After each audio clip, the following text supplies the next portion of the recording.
நம்ம இப்போ பார்க்க இருக்கிற தலைப்பு கொங்கு நாடு. இந்த கொங்கு நாடு எங்கு அமைந்துள்ளது அப்படின்னா, சங்ககால தமிழகத்தில் பார்க்கும்போது சங்ககால தமிழகத்தை சேர மண்டலம், சோழ மண்டலம், பாண்டிய மண்டலம், தொண்டை மண்டலம், கொங்கு மண்டலம் என 5 பிரிவுகளாக பிரித்துள்ளனர். இந்த 5 பிரிவுகளில் சேரநாடு என்பது இன்று இருக்கக்கூடிய இந்த கேரள பகுதிகளை குறிக்கக்கூடியதாக உள்ளது. தமிழகத்தின் தெற்கே வங்காள விரிகுடா கடல், இந்துமா கடல், அரபிக் கடல் ஆகிய 3 கடல்களுக்கு இடையே இருந்தது தான் இந்த பாண்டிய நாடு அப்படின்னு அழைக்கப்படுது.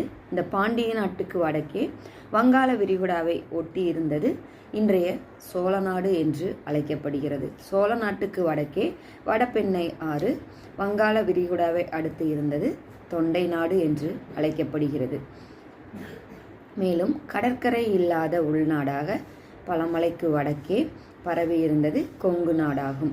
இக்கொங்கு நாடு காலந்தோறும் சிறப்புற்று விளங்கியது என்பதற்கு இலக்கியங்களும் கல்வெட்டுகளும் தொல்லியல் ஆய்வுகளும் நமக்கு சான்றுகளாக அமைகின்றன.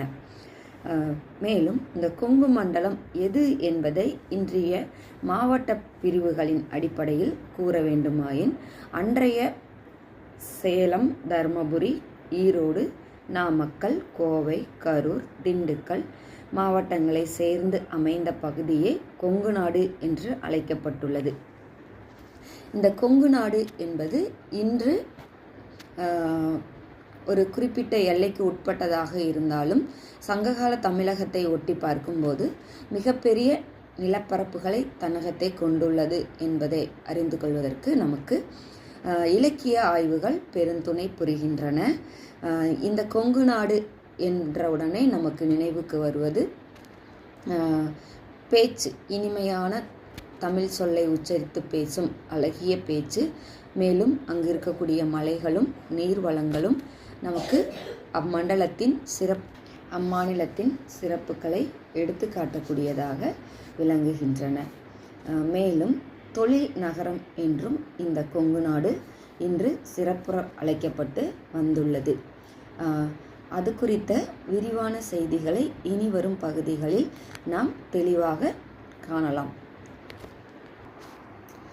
இந்த கொங்கு நாடு என்பதன் பெயர் காரணம் எப்படி உருவாகியது, அதன் நிலப்பரப்புகள் எதனை உள்ளடக்கியது, அதன் உட்பிரிவுகள் என்பதற்குள் எதையெல்லாம் நாம் காண முடியும், மேலும் அங்கு காணக்கூடிய இயற்கை செல்வங்கள் என்னென்ன, அங்களுடைய மலைப்பகுதிகள், முக்கியத்துவம் வாய்ந்த தலங்கள் அதாவது கோயில்கள், மேலும் வரலாற்று குறிப்புகள் இங்கு என்னவெல்லாம் இன்றும் சிறப்பாக பேசப்பட்டு வருகிறது என்பதையெல்லாம் நாம் இனி வரும் பகுதிகளில் தெரிந்து கொள்ள உள்ளோம்.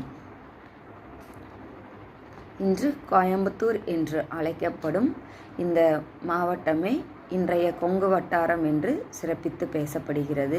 பல்வேறு மாவட்டங்களாக அன்று இருந்த கொங்கு மண்டலம் பிரிந்து சென்றாலும் இந்த கோவை மாவட்டத்தை சுற்றி அமைந்துள்ள பல்வேறு இடங்களில், பல்வேறு மாவட்டங்களில் இன்னும் இந்த கொங்கு தமிழ் மிக சிறப்புற பேசப்பட்டு வருகின்றன.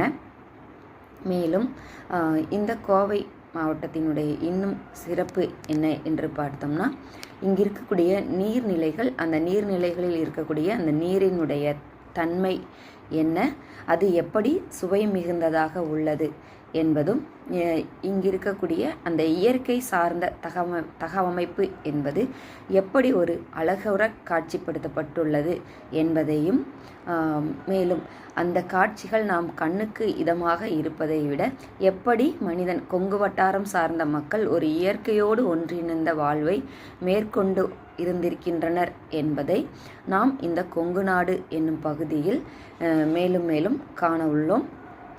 இந்த கொங்கு நாடு என்பது இன்று பல்வேறு தொழில் நகரங்களை உருவாக்கி இருந்தாலும் அன்றைய கொங்கு நாடு என்பது ஒரு இயற்கை சார்ந்த விடயங்களை உள்ளடக்கியதாக மிக சிறப்புற அமைந்துள்ளது. கடற்கரை இல்லாத ஒரு நகரமாக பல மலைகளுக்கு இடையே அமைந்துள்ள மிக சிறந்த ஒரு நாடாக இந்த கொங்கு நாடு அமைந்திருக்கிறது. மேன்மேலும் கல்வி நகரமாகவும் தொழில் நகரமாகவும் பல்வேறு புகழுக்குரியதாக இந்த கொங்கு மண்டலத்தை காண முடிகிறது என்பது